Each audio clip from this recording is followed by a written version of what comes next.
دوستو history with آسی میں آپ سب کا خیر مقدم ہے۔ دہشت گردی کے خلاف امریکی جنگ کی آج دوسری قسط ہے۔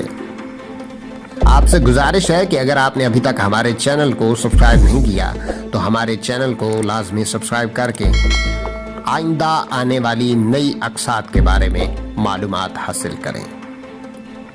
تو ہم کہاں تھے؟ ہم تھے 9/11 کی صورتحال پر۔ یہاں ایک دلچسپ امر بھی سامنے آتا ہے کہ 1997-98 میں طالبان امریکہ سے براہ راست مذاکرات کر رہے تھے۔ یہ بات لوگوں کو عجیب لگی کہ طالبان اور امریکہ میں کیا مذاکرات ہو رہے تھے۔ ایک امریکی تیل کمپنی یونوکال جو کہ ترکمانستان سے افغانستان اور گواردہ تک ایک گیس پائپ لائن بچھانا چاہ رہی تھی، اس نے طالبان سے گفتگو شدید کی، جس سے باہر طور پر یہ تاثر زائل ہوتا ہے کہ طالبان دنیا سے بات نہیں کرتے تھے۔ ملا عمر نے اپنی ٹیم بھیجی، امریکہ میں مذاکرات ہوئے، کچھ وجوہات کی بنا پر بات چیت ختم ہو گئی۔ طالبان نے اس معاہدے کے نکات اور شرائط کو تسلیم نہیں کیا اور یوں یہ بات چیت کسی حتمی نتیجے پر پہنچے بغیر ہی ختم ہو گئی۔ اس کے بعد یونوکال نے 1998 میں امریکی سینٹ کی منتخب کمیٹی کو ایک بریفنگ میں بتایا کہ طالبان کے ساتھ ہمارے مذاکرات کسی حتمی نتیجے تک نہیں پہنچ پائے اور یہ کہ ہمیں وسط ایشیا کے گیس اور تیل کے وسیع ذخائر کی ضرورت ہے۔ ان ذخائر تک رسائی کے لیے سب سے آسان راستہ افغانستان اور ترکمانستان سے ہوتے ہوئے گوادر تک پہنچنے کا ہے، لہٰذا ہمیں افغان حکومت کی تبدیلی کی ضرورت ہے۔ القاعدہ اور طالبان سے پہلے ایک بات سمجھنا ضروری ہے کہ امریکہ نے افغانستان میں قبضہ کرنے کے بعد جس شخص کو اپنا نمائندہ بنایا وہ یونوکال کا ملازم تھا اور اس کے نام ہے حامد کرزئی، جو کہ افغانستان کے موجودہ صدر تھے اس وقت کے۔ یہاں سے یونوکال کے اثر و رسوخ کا اندازہ لگایا جا سکتا ہے جو کہ امریکی خارجہ پالیسی میں موجود ہے۔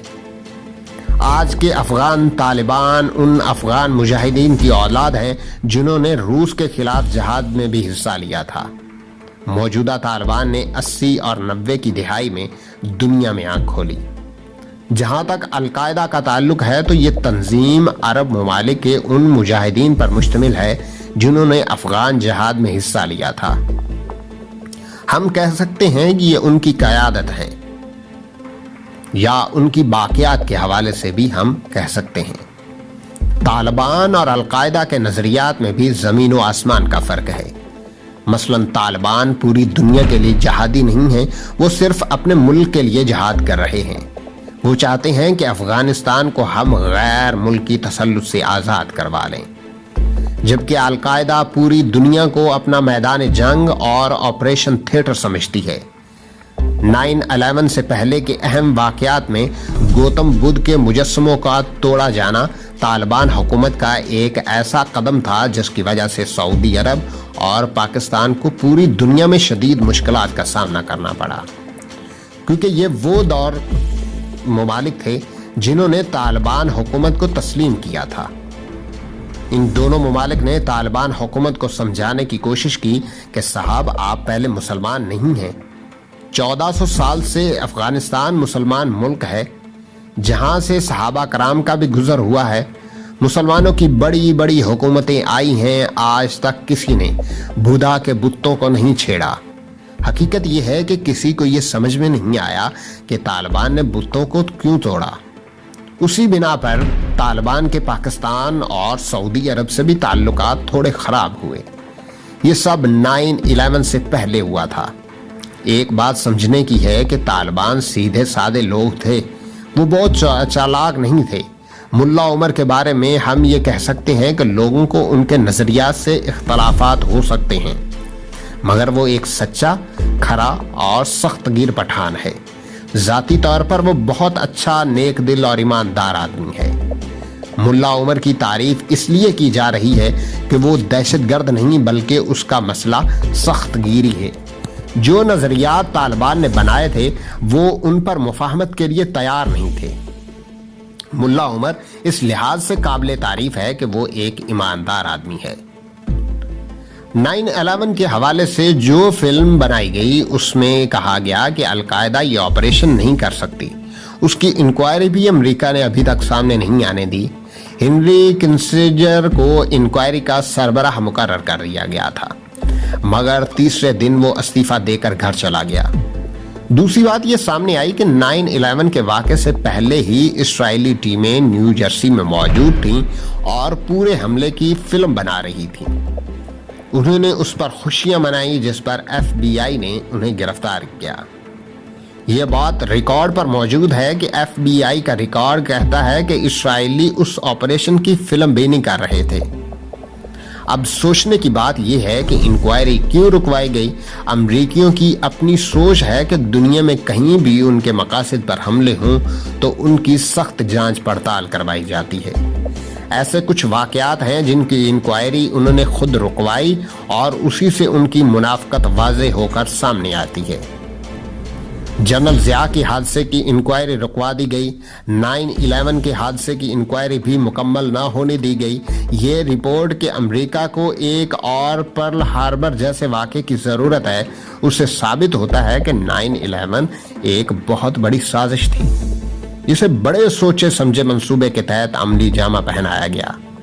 اس میں یہ امکانات بھی موجود ہیں کہ اس سازش میں بعض بڑی طاقتیں بھی شامل ہیں۔ امریکی خارجہ پالیسی کے جتنے بھی مقاصد ہیں وہ زیادہ تر صہیونی ہیں۔ اس چیز کو حقیقت میں سمجھنے کی ضرورت ہے۔ جیسے ہی 9/11 کا واقعہ ہوا، پوری دنیا میں ایک طوفان برپا ہو گیا کہ مسلمان دہشت گرد ہیں۔ اب ایک بحث جاری تھی کہ نشانہ کس ملک کو بنایا جائے۔ اسرائیل کے اپنے مفادات تھے، وہ چاہتا تھا کہ عراق یا ایران کو نشانہ بنایا جائے یا پاکستان کو پہلے نشانہ بنایا جائے۔ جو امریکی خارجہ پالیسی کے اپنے کھلاڑی تھے یہ چاہتے تھے کہ افغانستان کو پہلے ٹارگٹ کیا جائے۔ انڈیا نے تو امریکہ کو اپنے ہوائی اڈے بھی استعمال کرنے کی پیشکش کر دی کیونکہ وہ پاکستان پر حملہ کروانا چاہتے تھے۔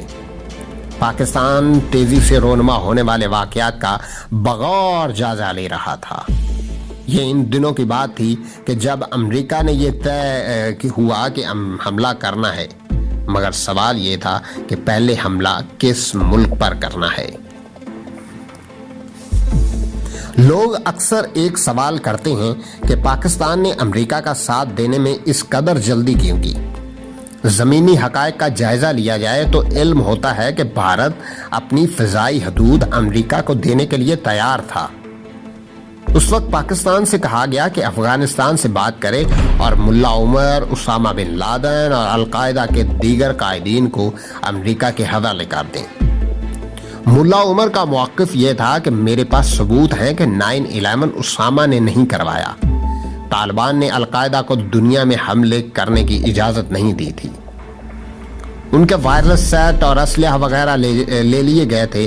ملا عمر نے صاف لفظوں میں ان سے کہہ دیا تھا کہ آپ ہمارے مہمان تو ہیں مگر ہم آپ کو دنیا میں حملے نہیں کرنے دیں گے، کیونکہ ملا عمر کو یہ بات معلوم تھی کہ اسامہ یا ان کے ساتھی دنیا کے مختلف ممالک میں اور شہروں میں آپریشنز کرتے ہیں اور شہری اور فوجی تنصیبات کو نشانہ بناتے ہیں۔ ملا عمر نے اسامہ بن لادن سے اس بابت پوچھا تو اسامہ نے بھی ان حملوں سے لا تعلقی ظاہر کی۔ جب سعودی عرب اور پاکستان نے دباؤ ڈالا کہ اسامہ کو ہمارے حوالے کر دیں تو ملا عمر نے کہا کہ اگر ہمیں اسامہ بن لادن کے ملوث ہونے کے ثبوت دیے جائیں تو میں اس کو مسلم شریعت کوڈ کے حوالے کرنے پر تیار ہوں۔ اس وقت ایک ایسا واقعہ رونما ہوا جس سے پاکستان میں انتہائی مایوسی اور غم و غصہ پیدا ہوا۔ جب افغانستان پر حملہ یقینی ہو گیا تو اس سے تھوڑا پہلے اسامہ نے ایک انٹرویو دیا کہ اس کے پاس ایٹمی ہتھیار موجود ہیں جو وہ افغانستان پر جارحیت کرنے والے ملک کے خلاف استعمال کرے گا۔ اسامہ نے یہ بھی کہا کہ وہ اس ملک کے بارے میں نہیں بتائے گا جس سے اس نے ایٹمی ہتھیار حاصل کیے ہیں۔ ان حالات میں یہ انٹرویو امریکہ کے لیے پاکستان پر حملے کا ایک انتہائی آسان جواز بن سکتا تھا۔ چنانچہ پاکستان نے بعد النخواستہ امریکہ کا ساتھ دینے کا فیصلہ کیا۔ اور دلچسپ بات یہ ہے کہ اس انٹرویو کو اجاگر کرنے والے بھی صہیونی تھے تاکہ جو حملہ افغانستان پر ہو رہا ہے اس کو پاکستان کی طرف موڑ دیا جائے یا پاکستان اور افغانستان کو بیک وقت نشانہ بنایا جائے۔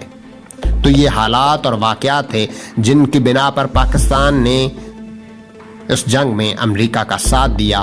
اس دوران کچھ غلطیاں بھی سرزد ہوئیں، لیکن جو شرائط منوائی جا سکتی تھی پاکستان وہ منوانے میں کامیاب بھی رہا۔ پہلی یہ کہ پاکستانی فوج افغانستان میں نہیں لائی جائے گی۔ دوسری یہ کہ پاکستانی فوج صرف اپنے علاقے میں آپریشن کرے گی۔